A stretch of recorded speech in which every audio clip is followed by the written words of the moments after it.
Thank you for this amazing topic that I've been given. Now I'll start with a very important topic to address, which is nutrition and acute kidney injury. So my talk will address the metabolic and nutritional abnormalities commonly seen here, protein energy wasting, the calorie, protein, and trace element requirement in patients with acute kidney injury. So there are several changes which occur in acute kidney injury. Briefly summarizing this very busy flow chart, but that the main background of the abnormalities that take place, they culminate in increased gluconeogenesis, impaired utilization of glucose, secondary to insulin resistance, and increased protein breakdown and decreased protein synthesis, increased urea generation. So that hyperglycemia and hypercatabolism are the two main problems that we see in patients with acute kidney injury. There are several factors in play simultaneously. One is the severity of the illness itself, severity of AKI, severity of underlying illness, which has led to acute kidney injury, the problems associated with comorbid conditions like diabetes mellitus, cardiovascular disease, infections, and aging as such, and the process of care. Like, for example, the dialysis that we have to do, the nutrient losses that occur during dialysis, and the inflammation associated with the membranes as such. The consequence of all these factors is AKI associated protein energy wasting, which was defined in 2008 by an expert panel of International Society of Renal Nutrition and Metabolism as a loss of body protein mass and fuel reserves in the setting of acute kidney injury. There are few parameters which are taken into account while defining protein energy wasting in kidney diseases, which include serum chemistry, body mass, muscle mass, as well as dietary intake. But the point to note here is that all of these factors have been well defined in cases of CKD and not really validated in the setting of acute kidney injury. Plus, there are several caveats associated with each of these parameters assessed to assess the nutrition. For example, albumin and prealbumin levels are not just affected by nutrition, but also by the underlying inflammation. Secondly, assessment of weight by itself is a big challenge in the critically ill and hospitalized patients. Mid-arm circumference, in addition, may not be a sensitive marker to assess lean body mass in acute kidney injury. There are some other parameters which have been suggested, for example, ultrasound imaging of quadriceps, CT scan of quadriceps. These have been assessed in small cohorts, but validation in large cohorts of acute kidney injury patient is actually lacking. Lastly, as we'll see in the further slides, that even though malnutrition may be a marker of increased mortality, but increased calorie and protein intake have not actually been shown to improve mortality. The ideal way to assess nutrition in AKI patients is still elusive. Many of these biomarkers, as we see, have their caveats, and several parameters like subjective global assessment and several other scores have been used in AKI, but again, the validation studies in larger cohorts is still lacking. So an ideal way to assess nutrition in AKI is still elusive. But why it is important in the first place to look at nutrition in acute kidney injury patients? This is because of the huge burden of disease that we have. Approximately 20% of hospitalized non-critically ill patients and 30 to 60% of critically ill patients actually go on to develop acute kidney injury. Up to 40% of these patients already have malnutrition at admission, and they have risk factors to develop further calorie debt and negative nitrogen balance during their hospital stay because of the factors that we've already discussed.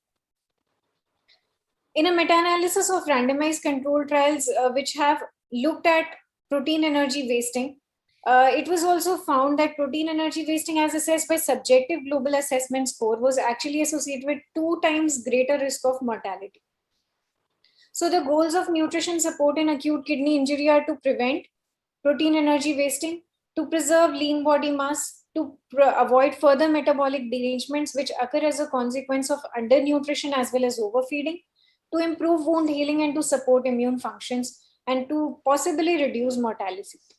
This requires supplementation of calories, proteins, lipids, and trace elements and vitamins. So let's address the calorie requirement first. So this depends upon resting energy expenditure, which is actually defined as the amount of energy required over a 24 hours period to facilitate body metabolism without any active process going on. So this more than the AKI per se, this depends upon the severity of underlying illness, pre-existing nutritional status of the patient, and any acute or chronic comorbidities that coexist. Now, why it is important to address the exact calorie need? It's because the underfeeding is associated with malnutrition, which is obvious, but also decreased calorie supplementation leads to breakdown of the muscle protein, which leads to further urea generation. Also, it leads to calorie debt, and possibly it increases the infectious complications. On the other hand, overfeeding, particularly in the early hospital stay, induces something which is known as a refeeding syndrome, which may be fatal by itself, causes complications like hyperglycemia, hypertriglyceridemia, and possibly infectious complications. Hyperglycemia by itself has been seen to increase mortality in critically ill patients. But how do you calculate the ideal calorie requirement? So the gold standard to measure the resting energy expenditure would be an indirect calorimetry. However, this requires a dedicated equipment and a great amount of technical expertise to assess, and is not readily available in most settings. Secondly, it can be done with the help of an Harris-Benedict equation, or it may be simply done by a bedside estimation based on body weight. So as has been demonstrated in several studies, that energy expenditure in most critically ill patients and possibly in acute kidney injury patients also, as measured by indirect calorimetry, should rarely exceed 1.3 times the resting energy expenditure calculated with the Harris-Benedict equation, which should roughly correspond to a simple bedside calculation of 20 to 25 kilocalories per kg per day. So this is basically the simple calculation which we can use to assess the calorie requirement in our day-to-day practice. So the KDIGO recommends achieving a total energy intake of 20 to 30 kilocalories per kg per day in patients with any stage of AKI, because the higher energy supplementation does not produce more nitrogen balance and actually causes higher incidence of hyperglycemia and hypertriglyceridemia, and possibly also positive fluid balance. Now let's address this concern of protein needs. So as we have discussed in the previous slide, the protein hypercatabolism in AKI is driven by several factors like inflammation, stress, and acidosis. And by itself, acute kidney injury is associated with defective metabolism, because it's an important role that the kidneys normally play in the metabolism of amino acids. Plus, there are loss of amino acids and proteins associated with renal replacement therapy. The fraction of loss of which depends upon the molecular weight of the individual amino acid, plus the membrane characteristics, the convection volumes that we try to achieve, and several other factors. Malnutrition, we know that it is causes adverse mortality outcome in critically ill. So it is important to take care that to prevent undernutrition. The idea is that proteins should not be restricted to attenuate the rise in blood urea nitrogen associated with declining GFR. While how much protein is actually needed, there is no randomized control trial that addresses each one of these levels differently. But from the data that we have from other critically ill patients, what can be deciphered is that number one is that the increased protein intake is possibly associated with decreased protein loss, like was seen in the trauma patients. And the outcomes are improved with a protein delivery goal of more than 1 gram per kg per day.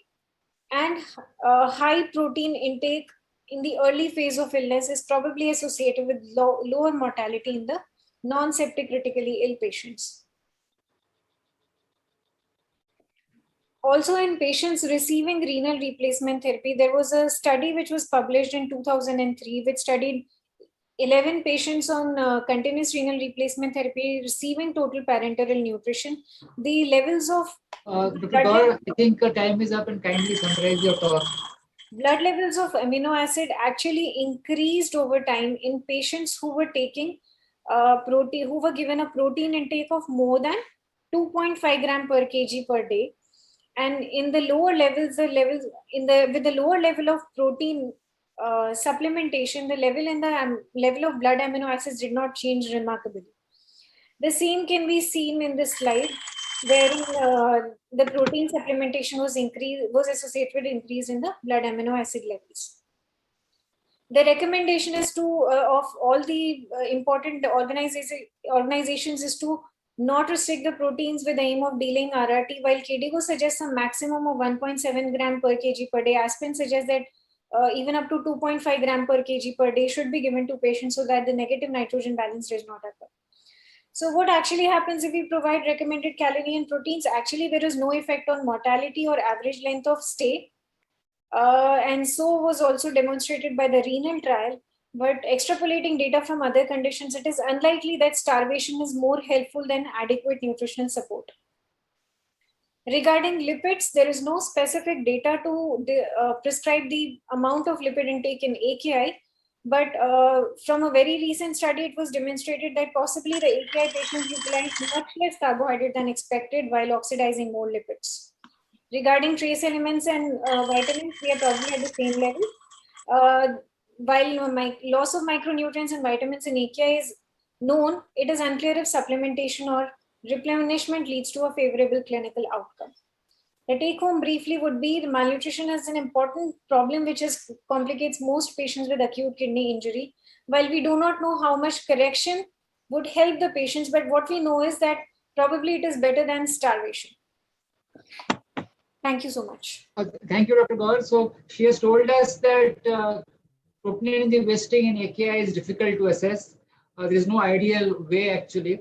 It's still elusive, but it's very important to assess the caloric need because otherwise the patient will get worse. And maybe 30 to 40 kilocalories per day would be ideal. For proteins, there are no RCTs, but about 1.7 grams per kilo.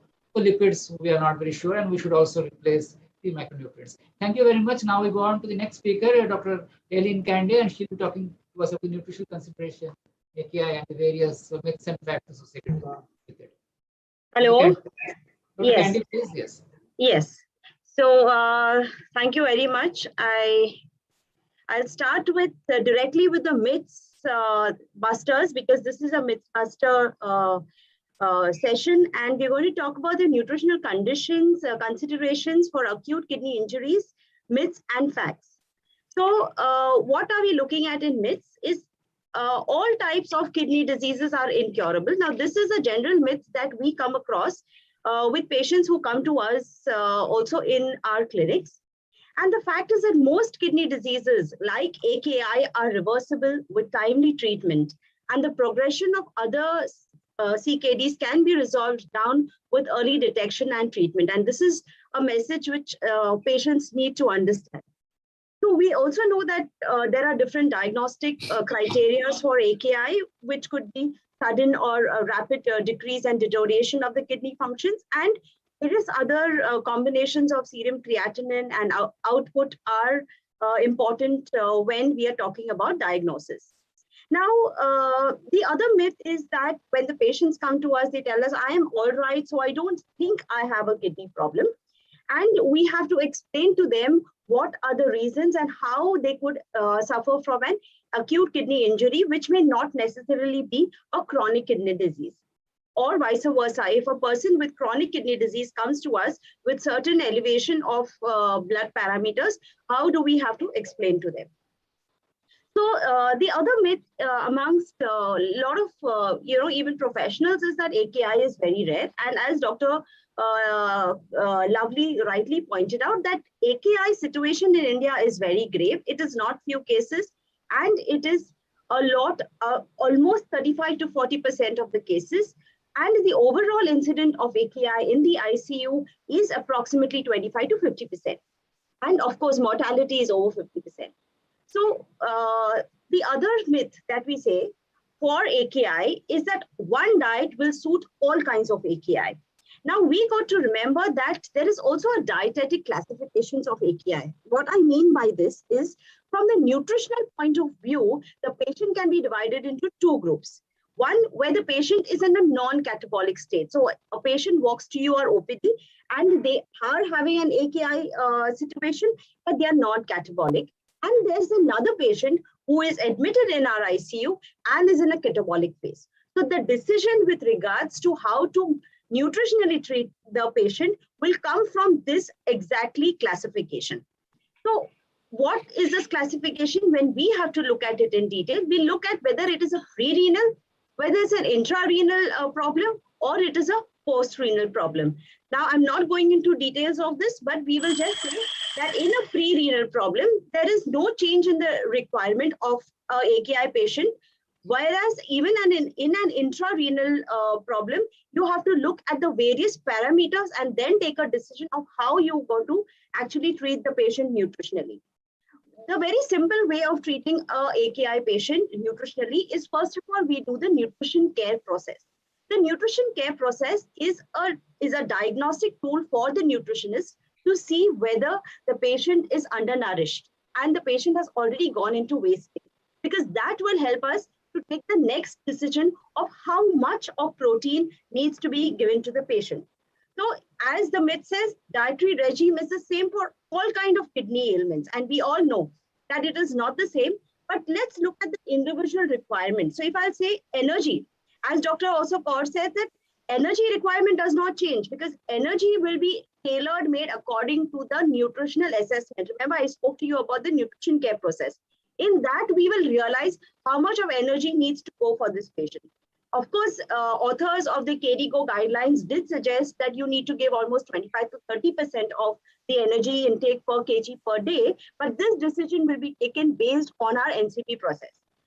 What about the fluid requirements? Now, fluid requirements also is very individual based on the catabolic state. So in the fluid requirements, how much the patient will be requiring is based on the other parameters, fluid balance, daily weight of the patient, and also the electrolytes. The other myth is that in all AKI patients, the protein requirement stays the same. Definitely not. The protein requirement according to the KDIGO guidelines, if you look at non-catabolic, it is 0.8. And if you look at catabolic, the patient is on CRRT, it is even up to 1.5 to 2.5 as given by the by various other guidelines. So although I understand my time is up, I am not going to go into much detail, but I will talk about the last myth, that is, the patient when comes to you say, do anything doctor, but do not put me on dialysis. So we know that there are different types of dialysis that are present for a catabolic patient, and we have to use a certain decision making to reach what we need to provide to the patient. Even where with regards to the myth or standard of using supplements or using formulas for these patients would require to use specific formulas based on their electrolyte balance. With this, I come to an end of what I want to say. Thank you so much.